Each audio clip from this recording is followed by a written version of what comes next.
Assalamualaikum warahmatullahi wabarakatuh. Perkenalkan, saya Sohifatin Nur Arifin, mahasiswa 5 PAIA. Di sini saya akan mengenalkan media yang saya pakai pada materi fikih kelas 9 MTS atau SMP, yaitu mengasah pribadi yang unggul dengan jujur, santun, dan malu. Yang pertama, media cetak, yaitu berupa buku pendidikan agama Islam dan budi pekerti kelas 9 SMP atau MTS Kementerian Pendidikan dan Kebudayaan Republik Indonesia. Yang kedua, media lisan. Yang ketiga, media visual, yaitu berupa PowerPoint dan poster atau pamflet. Untuk media lisan dapat diterapkan apabila PowerPoint ditampilkan, lalu kita menjelaskan apa yang ada di proyektor PPT. Nah, di situ sudah otomatis kita menggunakan media lisan. Lalu untuk media visual yang pertama yaitu PPT, PowerPoint dapat dibuat dengan personal komputer atau gadget. Nah, untuk penggunaan personal komputer yaitu bisa dengan cara klik start, lalu klik Microsoft Office, lalu klik PowerPoint. Nah, di situ terdapat template yang sudah disediakan, atau kita juga bisa mendesain sendiri atau juga bisa mendownload template dari internet. Nah, lalu yang kedua itu ada pamflet atau poster. Nah, pamflet atau poster sendiri saya menggunakan aplikasi Pixellab, PixArt, Canva. Maksudnya dari ketiga ini bisa memilih. Lah, saya memilih dari Canva. Lah, nanti caranya berikut ini. Tadi sudah dijelaskan ada 3 aplikasi yang bisa membuat poster, yaitu ada Pixellab, terus Canva, dan juga PixArt. Nah, yang saya pilih di sini adalah Canva. Nah, di Canva ini kita dapat mengetik poster. Lalu klik poster. Kita tinggal pilih template mana yang sesuai dan yang kita inginkan. Kemudian saya kemarin sudah membuat desain. Salah satunya seperti ini. Kemarin saya mendesain 5 pamflet atau poster. Salah satunya ini. Oke. Kira-kira ini poster atau pamflet yang sudah di print out. Oke, lanjut ke penerapan media pembelajarannya. Nah, materi yang saya ambil yaitu mengasah pribadi yang unggul dengan jujur, santun, dan malu. Nah, di sini saya menggunakan media PPT. Selagi dengan media PPT juga dengan media lisan, yaitu dengan menjelaskan yang terdapat dalam PPT. Nah, materinya itu terdiri dari jujur, santun, dan malu. Di dalamnya itu nantinya terdapat definisi, dalil-dalil, contohnya, dan juga manfaatnya. Baik, ke materi yang pertama yaitu jujur. Jujur berarti berkata apa adanya dan sesuai kenyataan. Nah, berarti di sini jujur tidak boleh berbohong. Misal, kita itu sebagai siswa tidak boleh mencontek ataupun membagikan jawaban kepada teman kita. dan lain-lain.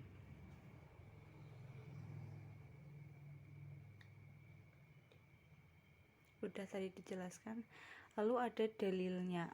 Dalil mengenai jujur yaitu Quran surat Ali Imran ayat 77 dan juga hadis mengenai jujur.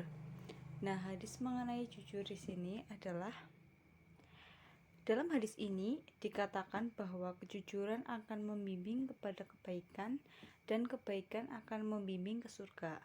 Sedangkan kedustaan akan mengantarkan pada kejahatan dan kejahatan akan menggiring ke neraka.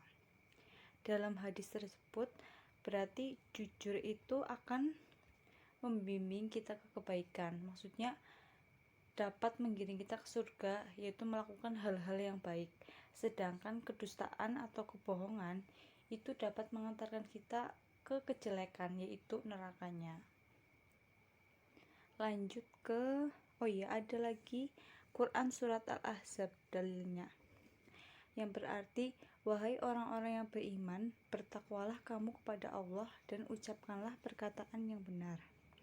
Lah, dari Quran surat Al-Ahzab ayat 70 ini berarti dengan jelas menjelaskan bahwa kita sebagai manusia tidak boleh berbohong dan harus berkata jujur. Nah, di sini ada contoh jujur. Contoh jujur di sini yang pertama ada seorang siswa belajar dan menyelesaikan ulangan dengan jujur. Ya, berarti seperti yang tadi dicontohkan bahwa siswa harus mengerjakannya dengan jujur tanpa mencontek dan hasil usahanya sendiri. Lalu yang kedua ada misal pedagang menjajakan dan menakar barang dengannya dengan jujur. Berarti pada saat dia berdagang harus sesuai ukurannya dan jangan ditambah-tambahkan dengan batu ataupun yang sejenisnya. Lalu ada pejabat melaksanakan tugas dan tanggung jawabnya dengan jujur dan lain-lain. Lalu ada manfaat bersikap jujur. Manfaat bersikap jujur yaitu yang pertama, jujur akan melahirkan ketenangan. Maksudnya di sini adalah jika kita bersikap jujur, pasti nanti hati kita tenang karena tidak ada beban. Seperti kita berbohong, takut ketahuan. Nah, itu kan jadinya kita was-was. Lalu yang kedua, orang jujur akan dicintai oleh manusia. Tentu jujur ini akan dicintai manusia karena menggiring kita ke kebaikan dan tidak menyakiti hati orang lain. Yang ketiga, jujur akan mendatangkan keberkahan dari Allah. Oke, lanjut ke materi kedua, yaitu santun. Santun sendiri berarti berkata lemah lembut serta bertingkah laku halus dan baik.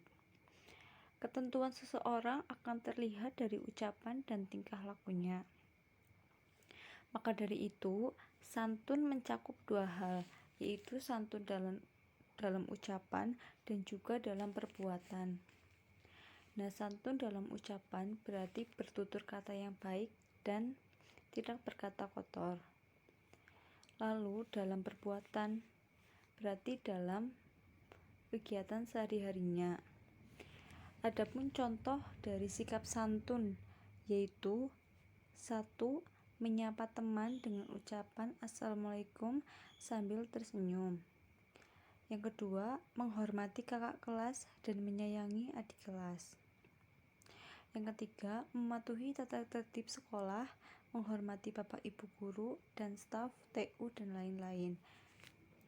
Lah, adapun manfaat bersikap santun. Yang pertama, mudah diterima oleh orang lain. Yang kedua, menjunjung kesuksesan. Dan yang ketiga, dicintai oleh Allah. Dan adapun manfaat yang lain-lain. Nah, dalil mengenai santun itu terdapat dalam hadis riwayat Ibnu Majah.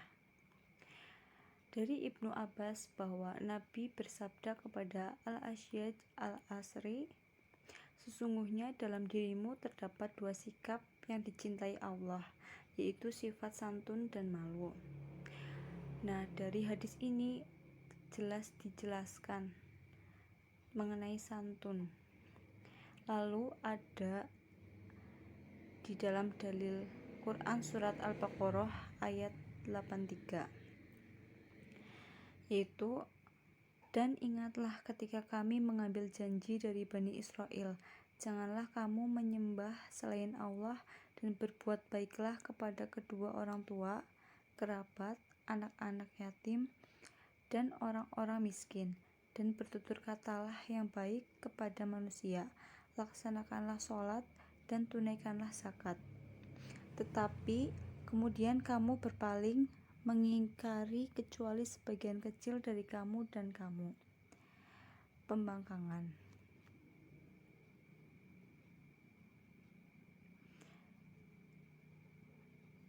Nah, lanjut ke materi yang ketiga, yaitu malu.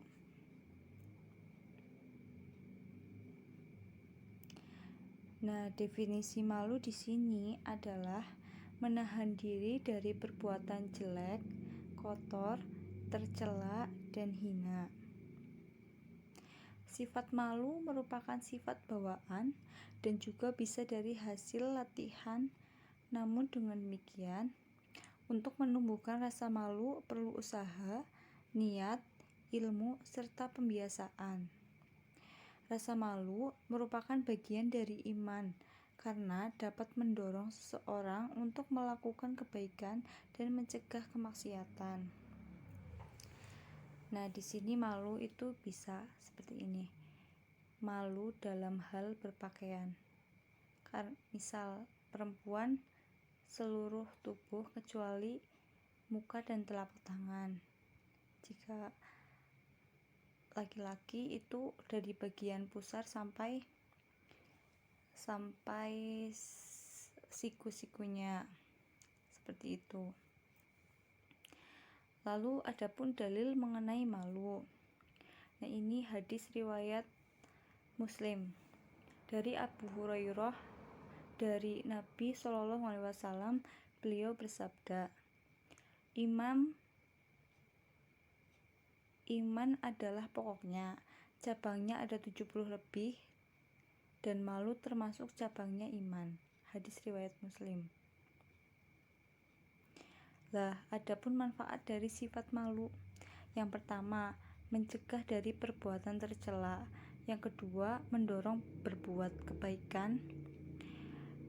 Ketiga, mengantarkan seseorang menuju jalan yang diridhoi Allah, dan lain-lain.